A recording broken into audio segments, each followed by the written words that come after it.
Forbidden to return, Harry naively returned to the UK alone when Meghan was banned forever. A royal source has spoken out to claim that Harry and Meghan are not welcome in the United Kingdom.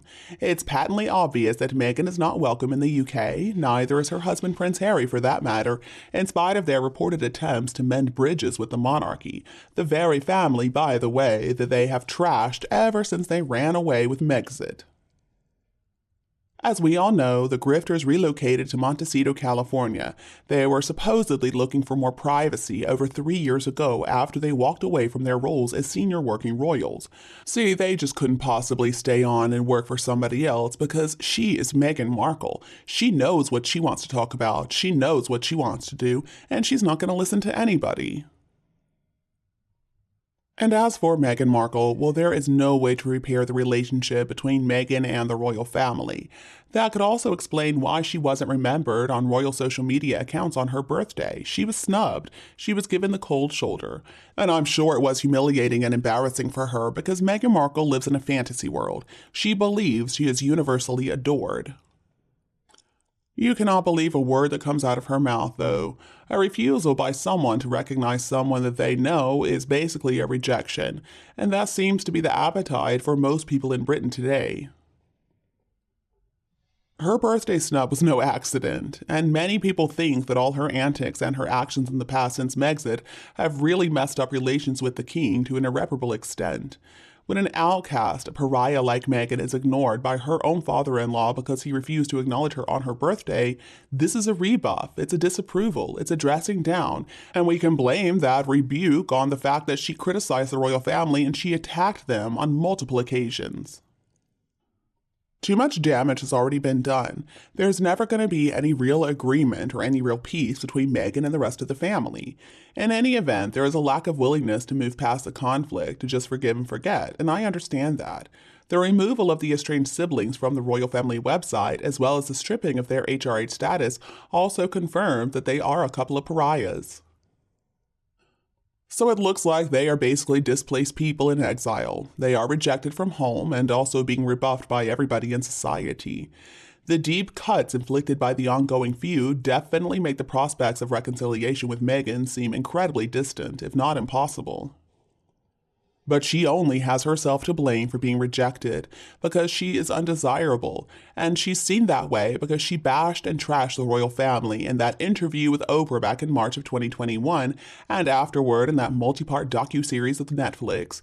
It all culminated with the release of Spare in January. And I know it was Harry's book, but she had her fingerprints all over it. So Meghan has created it and also contributed to her own redundancy. You can call her whatever you want to, outcast, outsider, refugee, reject, castaway, cast-off, defector, or deserter. Meghan is the renegade rebel. She's a maverick who decided to throw her own family under the bus. So of course she's going to be a social outcast. She is certainly not welcome in Britain, and that's why she's a persona non grata. She's simply not wanted on British soil. She's also a big old hypocrite. I mean, her nasty behavior emits a false signal. She tries to lead everybody into believing that she's this virtuous, straight woman, when the fact is, she's not. She's a liar, she's unethical, she is nasty.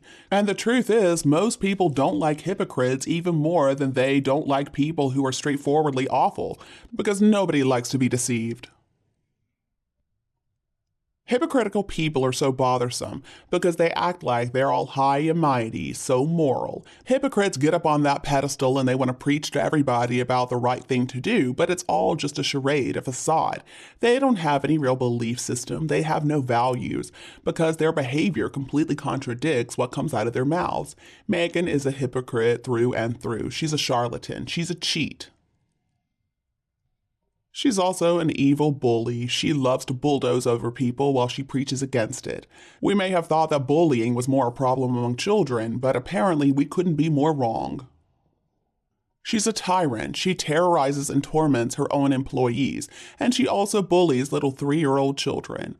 What kind of real adult tries to oppress a child by turning on the heat and walking all over them?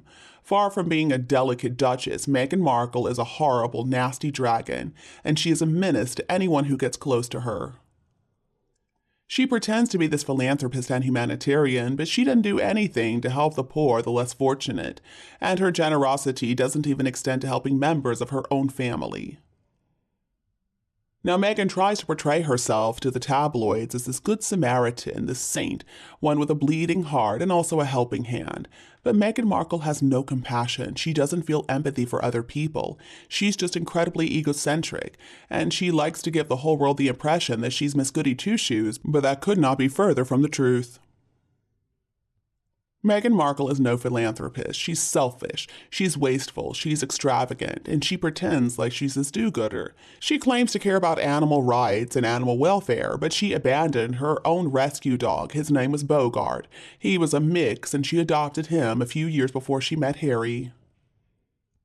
She threw that dog away like he didn't even matter. And animals have feelings, they have emotions. You know I have my cats, and I'm sure you all have your pets too. And you know we are their world. They love us to bits.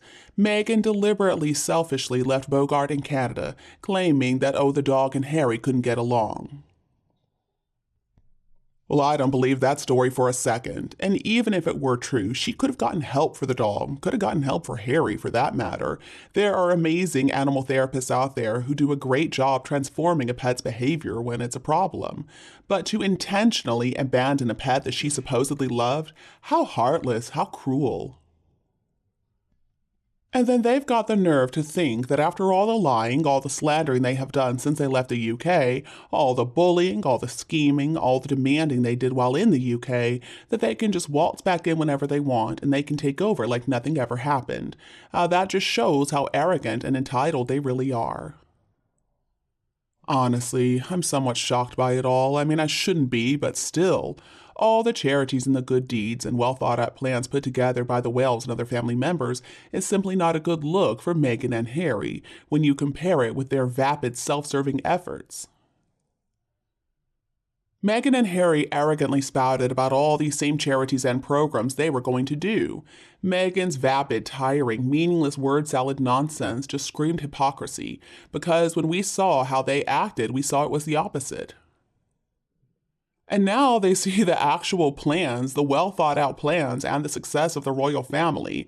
The royal family understands how to carry out their duties, and they do it quietly. And when you compare that with the empty promises and the big talk of Meghan and Harry, you can see why they're so upset. They're never going to be able to compare.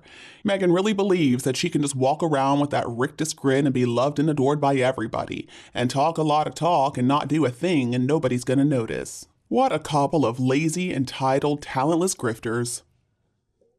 And you, what do you think of them? Let us know your opinion below in the comments. If you think my video is helpful, don't be afraid to like and share it with anyone else who needs it. And don't be afraid to click the subscribe button to get more updates in the future. Thank you so much for tuning in, have a lovely weekend, and we'll be back to see you all tomorrow.